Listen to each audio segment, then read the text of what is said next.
All right, men, welcome to today's episode of Strong Men, Strong Marriages, Rules for Marriage. So these are, this is just how to think about, how to set up rules. I'm going through this 31-day challenge right now with Joel Gandara, which I'm really enjoying.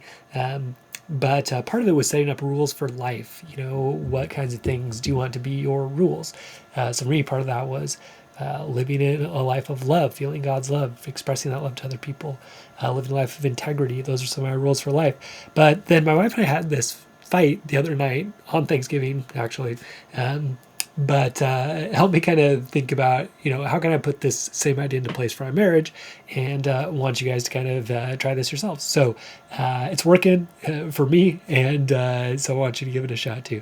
So my name is Mike Frazier, MD. I'm a psychiatrist and marriage coach. I help high-achieving Christian men have more intimate marriages. So some words, guys, in my program this week, the Strong Men, Strong Marriages program, guys are having increased physical connection and intimacy. That's what a lot of guys come in missing in their marriage, and they're able to find it by making these changes, which is great. It's awesome. Guys are finding more peace and confidence with God, which really, like, the program's really about building strong relationships across the board. And, Jesus says that eternal life is knowing God and knowing Jesus. And, what I want for you and need for you when you come to the program, for your life to be successful overall, you want to connect with God, right? That's going to give you the best life and best relationships. So yeah, I love it when guys say they're feeling closer to God as a result of coming into the program and committing the time to build that relationship. Guys are having more self-confidence in large part because they're feeling more connected and more love from God. Okay, guys are working through conflicts, turning them into more connection. That's kind of what my wife and I did this week. And yeah, so like that, this fight that we had, it turned into some rules for marriage that I'm excited to share with you.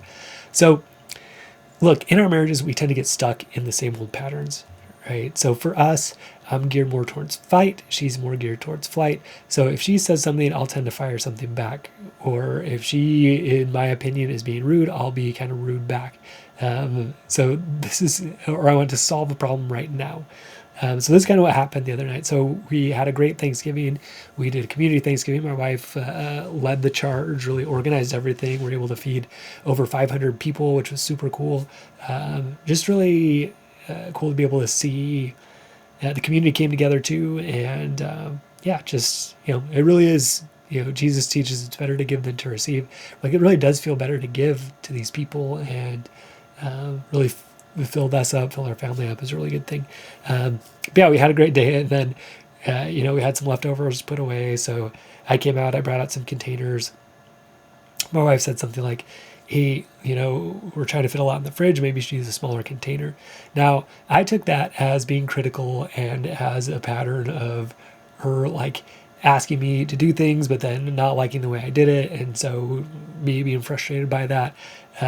So I kind of like pointed that out. And so she was understandably upset about that. We got into this kind of, argument about it. So like, I snapped at her, got mad. She was kind of hurt. And then, I wanted to have that conversation right then. She didn't really, but we kind of pushed it anyway and had the conversation. And really, she did a much better job than me, kind of, managing her emotions and being there and listening and expressing herself and kind of seeing her side and how she could kind of do things differently.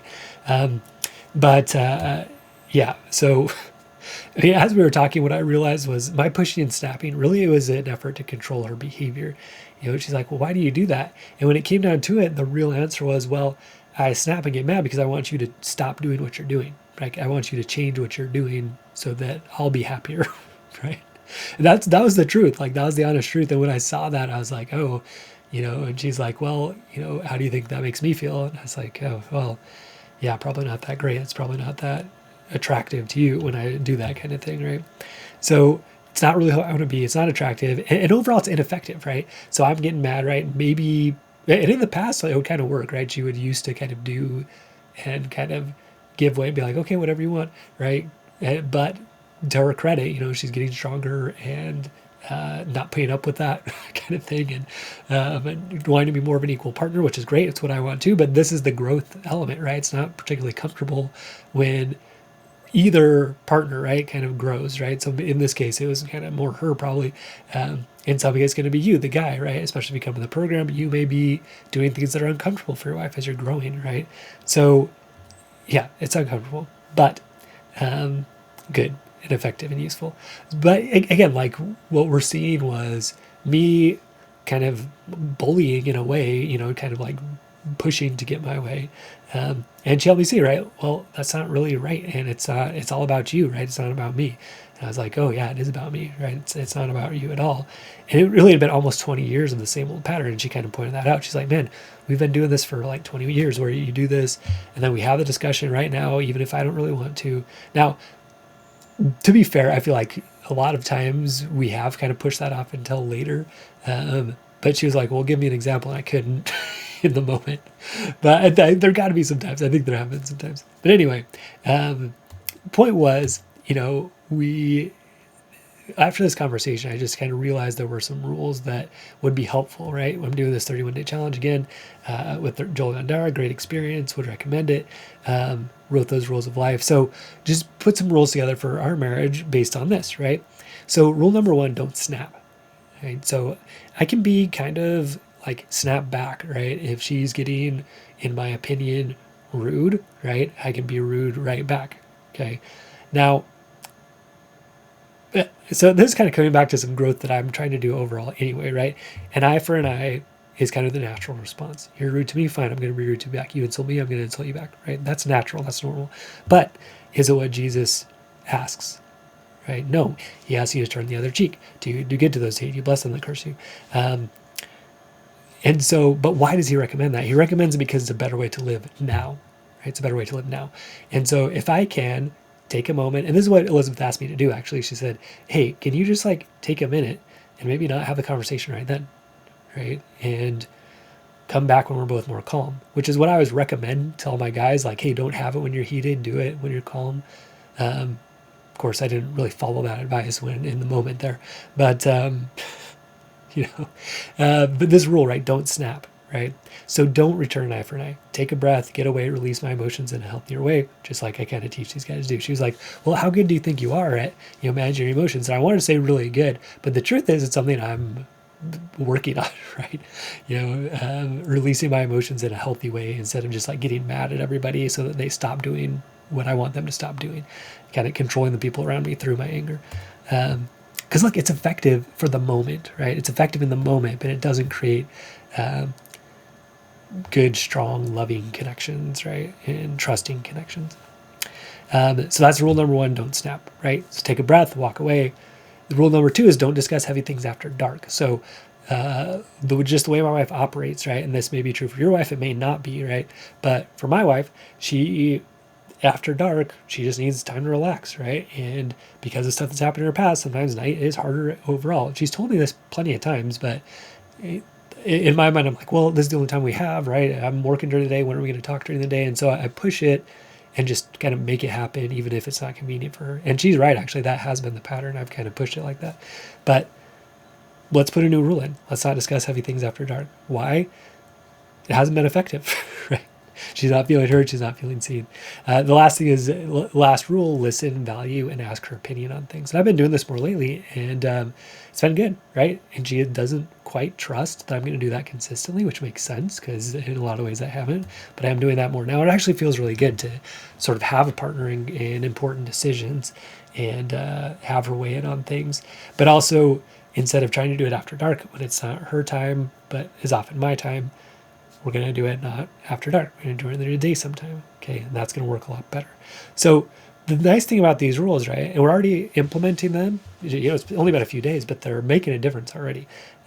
So these rules, they're simple, they're easy to remember, and they're specific for our marriage. So I think don't snap's probably a good one to, do for anybody. Listen, value, and ask our opinion, I think is pretty good to do for anybody. But like, don't discuss heavy things after dark probably doesn't apply to everybody listening, right? So the point is, you want to make it specific for your marriage. You want to look at your negative patterns. Okay, what negative patterns do I see? Okay, is my wife asking me to do something that I keep not doing? Right? Is there a pattern of me trying to have a conversation when she doesn't want to? Is there a pattern of me not listening when she's talking? Is there a pattern of me being distracted? Is there a pattern of her being distracted? Right? You can have a conversation with her too. So in our conversation too, she kind of had this rule where, instead of just telling me to do something different, kind of like, because she feels like she's helping me, course, I don't really take it that way, and asked her to kind of phrase things differently, to kind of ask permission first, which is something I recommend to guys. Or ask permission before you give advice. So say, hey, like, could I offer a different way to do that? And then I can be like, okay, yeah, sure. Instead of feeling like, there she goes criticizing what I'm doing. So, yeah, again, like, look at your negative patterns and then think, okay, what rules can I put in place to break those patterns up? If I were to say, okay, don't snap at my wife, or if I were to say, listen first before I speak, or if I were to say, ask permission before I give advice, or try to figure out her opinion before I give mine, right? Would those be good ways to break your patterns, okay, and create something better? So, in summary, it's easy to get trapped in negative patterns in marriage. My wife and I have been married 19 years, coming up on 20, next July. So, and look, we are in some negative patterns for sure. So what can we do? We can notice them, change them, and practice new habits, right? And putting some rules together can help you do that. Simple, easy to follow rules. Again, less is more. It's easier to focus on less rules and easier to remember less rules. So if you'd like help rewiring your brain, connecting with God, connecting with coaches, connecting with other people to help you in that process, to build great relationships with God, with yourself, with your wife, with your kids, come join us in Strong Men, Strong Marriages. Visit strongmen.io, apply to join. We will get back to you with your best next steps. So stay strong in God, men, and we will see you next episode. And again, visit strongmen.io to apply to join our program.